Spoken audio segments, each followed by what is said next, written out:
Mayor, what can you say about Ping Lacson, who conceded to GMA and he said that GMA won. Then when he was interviewed, because there are many, obviously, who said GMA cheated from us, Then he said, huwag ka nang tumakbo kung di ka marunong magnakaw ng boto. I heard that. I heard After the election. That's something which until now I'm trying to fathom.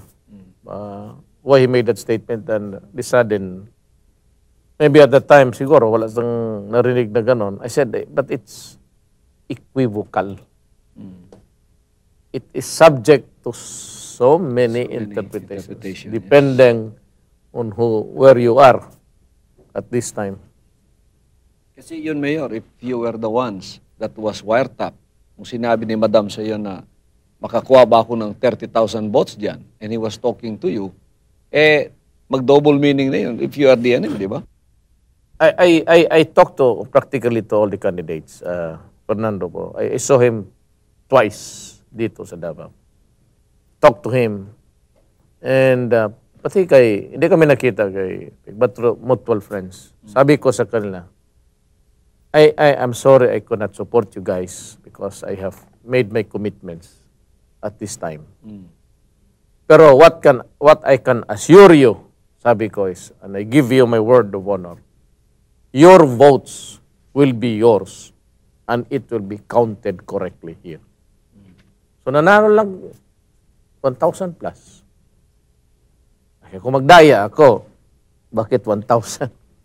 Yung boto ko, yun ang boto ni ano. I got a margin over my opponent of about 152,000. Di yun sana rin ang boto niya kung bakit lubos-lubusin mo na kung magnakaw ka.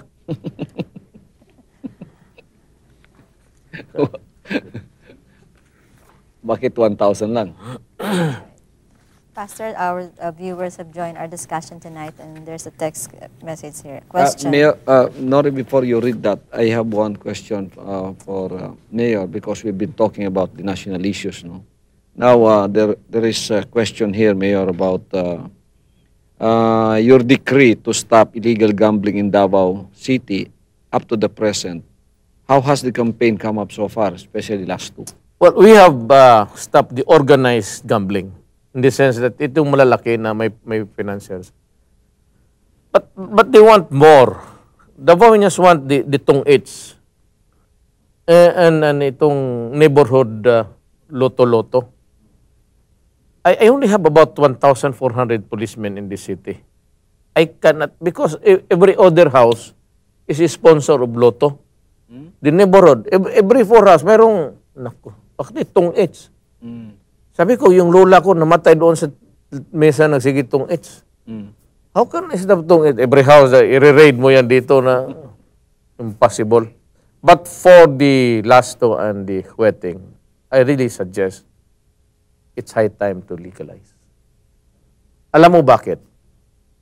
It's the source of income for a lot of people from Luzon to Mindanao. Yung gambling. Alam mo, ang next na madali ibenta, hindi yung patad, yung bet. Ang madali ipatad, sunod niyang mga posta-posta is drug. Pag yan ang nawalaan, tapos, sabi, I'm adapting this, not it's not my idea actually, it's kay Gordon. I was listening to him. Tama yan. As one who has been dealing with the drug problem all throughout my mayorship since 1988, and that will be about more than a decade. Mahirap talaga kung wala kang kapalit dyan. Ang problema nito is ang church ayaw.